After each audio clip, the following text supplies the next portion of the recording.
He's the commissioner of the Big 12, the fourth full-time commissioner of the Big 12 since 2012. Bob Bowlsby back on the program. Commissioner, thanks for joining us. How are you? I'm great, Dan. Good morning to you. Clear this up of the taunting penalty. When did this rule put into place? Why now with Oklahoma and Texas?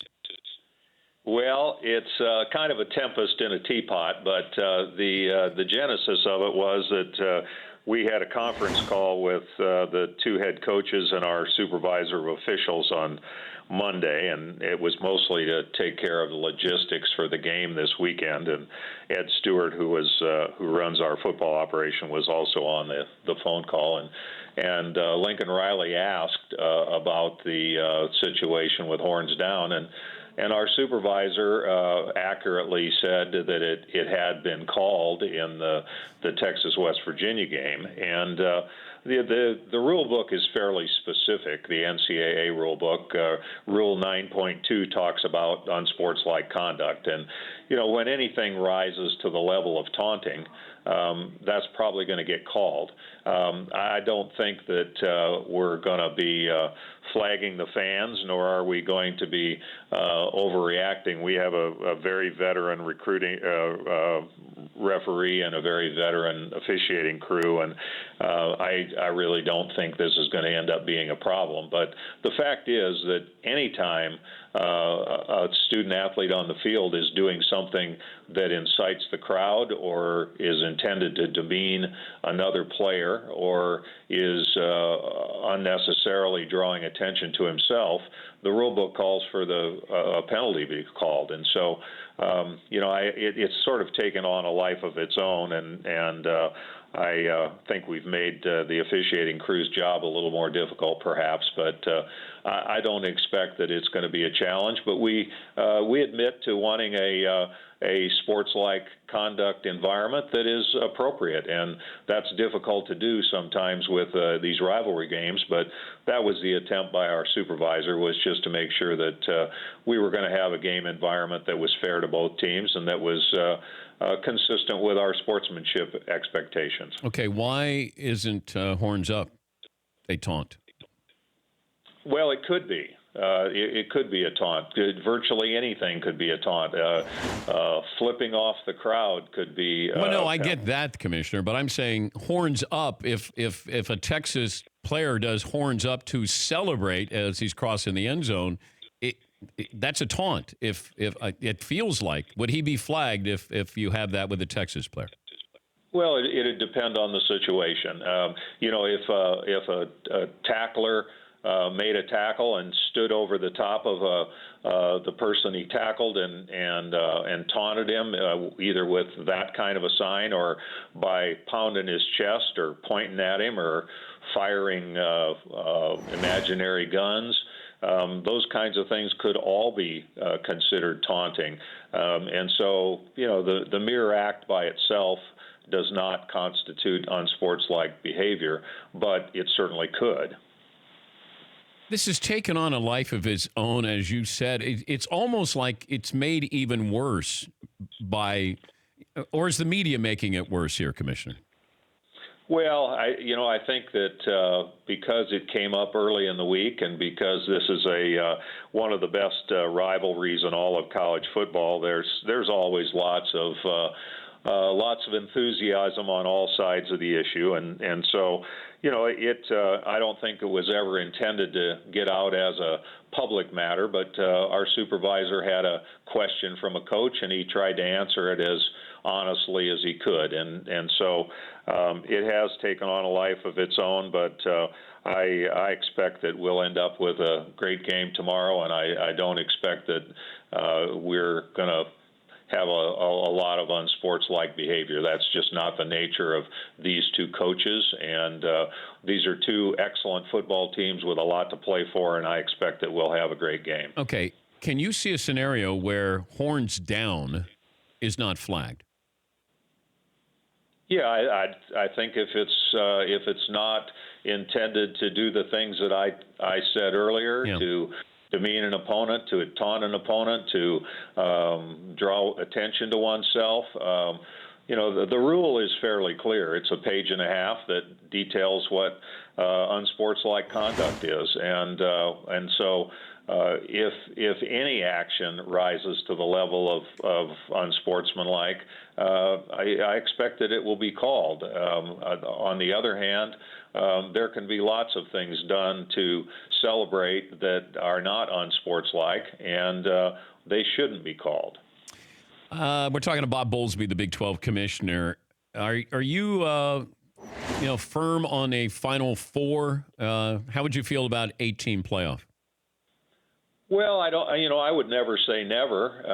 I think there's a lot right about the 4-team playoff, and what we wanted to have happen, Dan. And when I say we, I mean the 10 commissioners of the FBS conferences. We wanted to make sure we kept the bowl system strong, and I think we've done that by embedding these games in the bowl system. We wanted to keep October and November as good as it's always been, because I really think it's the best regular season in all of sports. Every week is an elimination game. And then we wanted to encourage intersectional contests in September, which we always had trouble accommodating. And now I think it's better than it's ever been before in terms of some of the interconference and intersectional matchups. So I think in large measure we've met our objectives.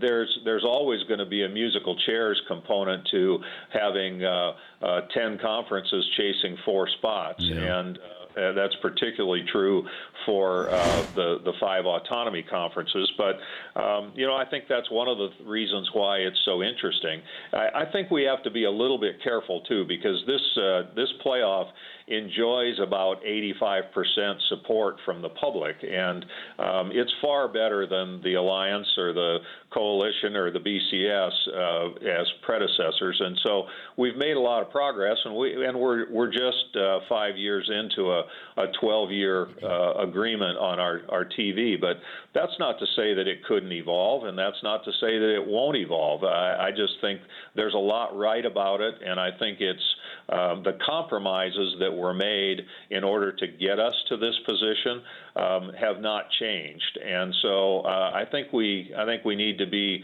cautious, but I would certainly never say never.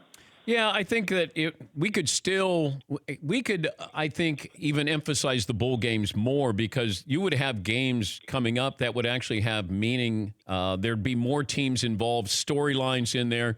This weekend would be huge, because these would be elimination games. Now, you can say they're elimination games, but Northwestern is not moving on if they beat Ohio State. Pitt's not moving on if they beat Clemson.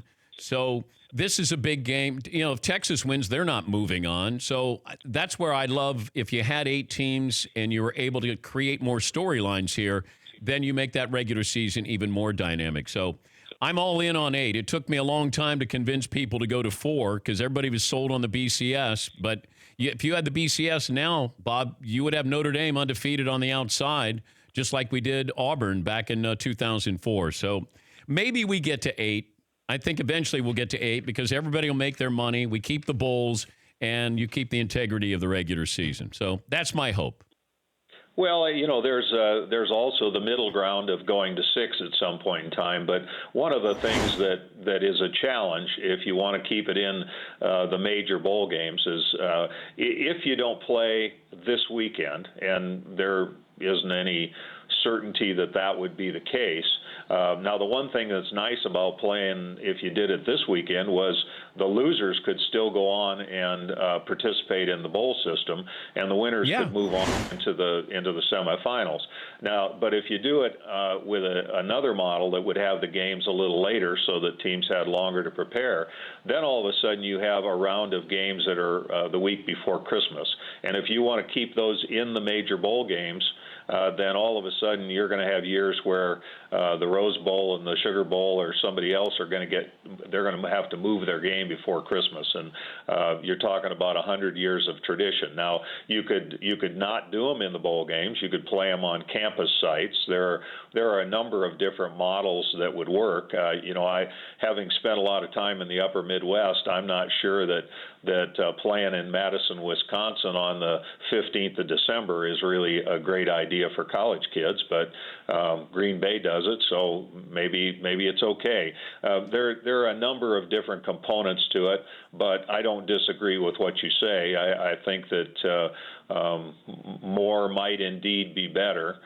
We haven't had those conversations in any sort of serious way, and I don't expect that we will right away. But as I say, it's not inconceivable that at some point in time we have a serious conversation about that. All right. Hey, have fun this weekend, Bob. We appreciate your time.